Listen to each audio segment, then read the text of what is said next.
Emily and Mark were an adventurous couple, always looking for new experiences. When they received an invitation to spend a weekend at the infamous Whispering Manor, they couldn't resist. The manor, located deep in the woods, was rumored to be haunted. Stories of disappearances and ghostly sightings had surrounded the place for decades. As they drove towards the manor, an unsettling feeling grew within Emily. The winding road through the dense forest seemed endless. The trees towered over them, casting long shadows as the sun began to set. They finally arrived at the manor, an imposing structure with a dark history. The once grand house was now covered in ivy, its windows dark and lifeless. The caretaker, an elderly man named Mr. Jenkins, greeted them at the door. His eyes were cold and his demeanor was as chilling as the manor itself. "Welcome to Whispering Manor," he said with a voice that sent shivers down their spines. "I hope you enjoy your stay." Inside the manor was a labyrinth of dark hallways and dusty rooms. The air was heavy and the silence was deafening. As they settled into their room, Emily couldn't shake the feeling that they were being watched. The old bed creaked as they lay down, and the wind howled outside, creating an eerie symphony of sounds. In the middle of the night, Emily woke up to the sound of whispering. It was faint, but unmistakable. She nudged Mark, who groggily opened his eyes. "Do you hear that?" she whispered. Mark listened intently but heard nothing. "It's just the wind," he assured her, but Emily knew it was something more. The next day, they explored the manor. Each room held remnants of the past, old furniture, family portraits, and cobweb-covered chandeliers. In the library, they found a journal belonging to the previous owner, Lady Evelyn. Her entries spoke of strange occurrences and a growing sense of dread. As they continued their exploration, Emily noticed shadows that didn't seem to belong. They moved independently of the light, creeping along the walls and floors. Mark dismissed it as a trick of the light, but Emily couldn't shake the feeling that something sinister was at play. That evening, as they sat by the fireplace, the whispering returned. This time, it was louder and more distinct. The voices seemed to be coming from all around them. Emily and Mark exchanged nervous glances. "We should leave," Emily urged, but Mark was determined to uncover the truth behind the manor's haunting. That night, they decided to stay awake and investigate the source of the whispers. Armed with flashlights, they ventured into the dark hallways. The whispers grew louder, leading them to the basement. The air grew colder as they descended the creaky stairs. In the basement, they found a hidden door. Behind it was a small, dimly lit room. In the center of the room was a large mirror, its surface covered in grime. As they approached, the whispers intensified, and the temperature dropped drastically. Emily's breath formed visible puffs in the frigid air. Suddenly, the mirror cleared, revealing the ghostly figure of Lady Evelyn. Her eyes were hollow, and her face was twisted in agony. "Help me," she whispered, her voice echoing in the small room. Emily and Mark froze in terror as Lady Evelyn's apparition stepped out of the mirror. Lady Evelyn's ghost moved towards them, her eyes filled with desperation. "You must leave this place," she urged. "The manor is cursed. It feeds on the souls of those who stay too long." Emily and Mark didn't need any further convincing. They bolted out of the basement and ran towards the front door. As they reached the door, it slammed shut. The whispers grew into a cacophony of voices, each one filled with malice. The shadows on the walls twisted and writhed, taking on monstrous shapes. Desperation fueled their strength as they fought to open the door. Just when they thought all hope was lost, Mr. Jenkins appeared. His cold eyes were now filled with an eerie light. "You cannot leave," he hissed. "The manor has claimed you." Emily and Mark pushed past him, their fear giving them the strength to break free. They burst out of the manor and into the night, the whispers and shadows chasing them. They didn't stop running until they reached their car.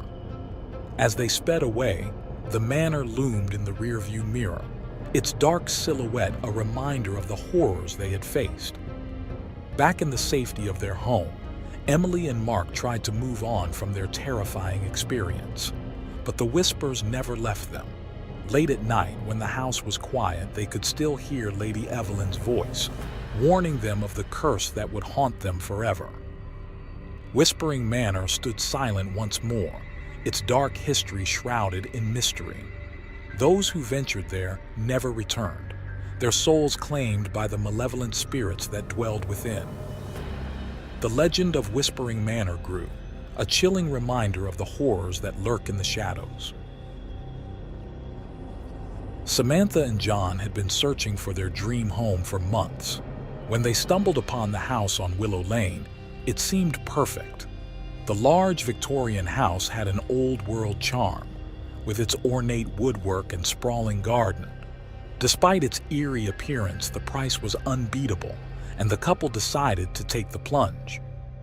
As they moved in, the neighbors watched from a distance, whispering amongst themselves. There were rumors about the house, stories of the previous owners who had mysteriously disappeared. But Samantha and John brushed off the warnings, eager to start their new life together.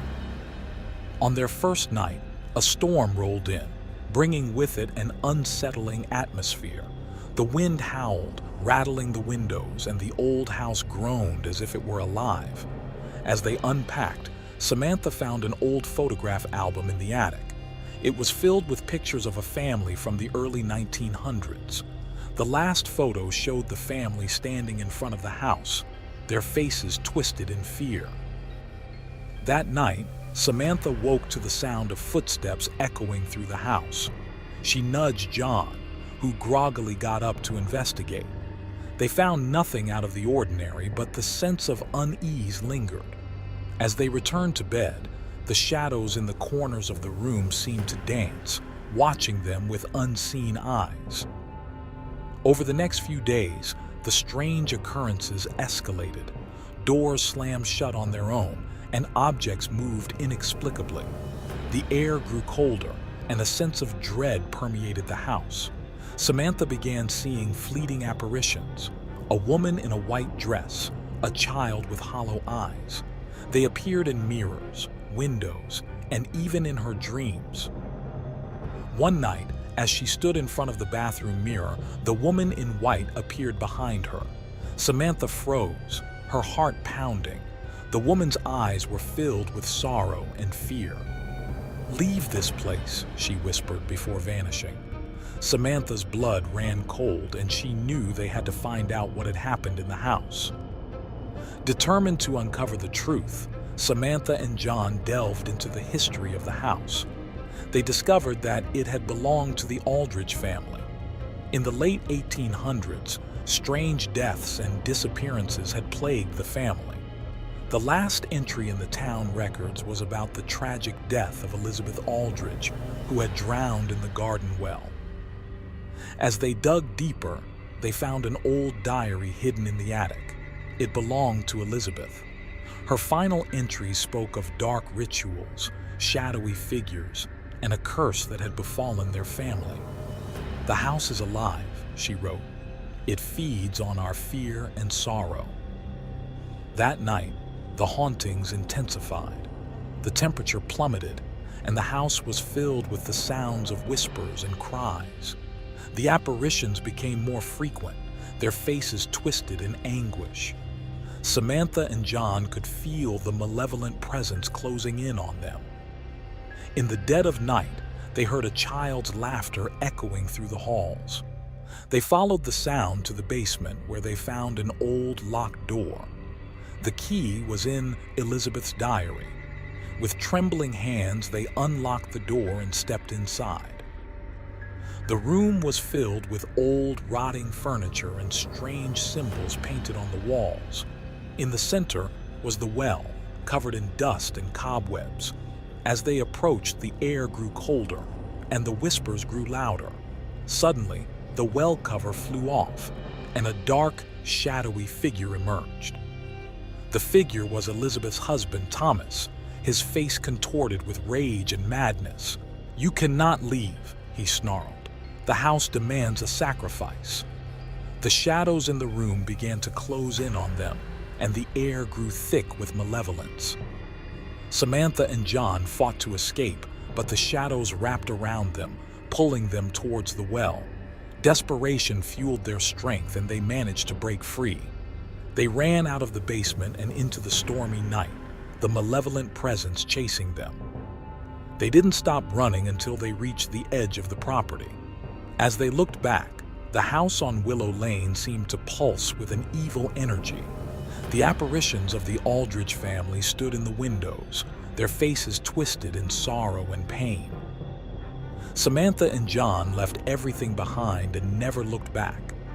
The house on Willow Lane stood silent once more, its dark history waiting to claim its next victims.